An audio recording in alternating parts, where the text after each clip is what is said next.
Doctor പറഞ്ഞു, ചേച്ചി ചേട്ടൻ മരിച്ചു കേട്ടോ എന്ന് പറഞ്ഞു. എനിക്ക് മരവിപ്പായിരുന്നു. എൻ്റെ മോളെ ഇറങ്ങി ഓടിക്കളഞ്ഞു. എങ്ങോട്ട് പോയി എന്ന് പോലും ഞാൻ നോക്കിയില്ല. അവിടെ നിന്ന് ഞാൻ കരഞ്ഞു. ഞാൻ അമ്മയോട് ചോദിച്ചു, അമ്മ ഞാൻ തിരിച്ചു തരണമെന്ന് പറഞ്ഞിട്ട് അമ്മ തിരിച്ചെടുക്കുകയാണെങ്കിൽ അമ്മയുടെ ഇഷ്ടം നിറവേറട്ടെ എന്ന് പറഞ്ഞു. അങ്ങനെ അവര് ആളെ കോട്ടൻ മുക്കി തുടച്ച് കാലിൻ്റെ വിരലുകൾ കൂട്ടിക്കെട്ടുന്ന സമയത്ത് ഒരു ഞെട്ടൽ പോലെ വന്ന് കിട്ടിയ ജീവനാണ് എൻ്റെ ഭർത്താവിൻ്റെ ജീവിതം.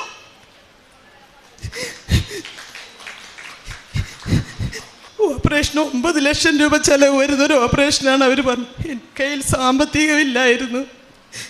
പിന്നെ ഞങ്ങൾ എറണാകുളം ഗവൺമെൻറ് ഹോസ്പിറ്റലിൽ കൊണ്ടുപോയി. അവിടെ ചെന്നപ്പോൾ അവർ പറഞ്ഞത് ഇവിടെ ഓപ്പറേഷൻ നടക്കും 4.5 ലക്ഷം രൂപയ്ക്ക്. അതും എൻ്റെ കയ്യിലില്ലായിരുന്നു. ഞാൻ സഹായം ചോദിച്ചവരൊക്കെ എനിക്ക് ചോദിച്ചതിൻ്റെ 4 ഇരട്ടി തന്ന് എൻ്റെ ഭർത്താവിൻ്റെ ജീവൻ ഈശോയും അമ്മയും കൂടി തിരിച്ചു തന്ന സാക്ഷ്യമാണിത്.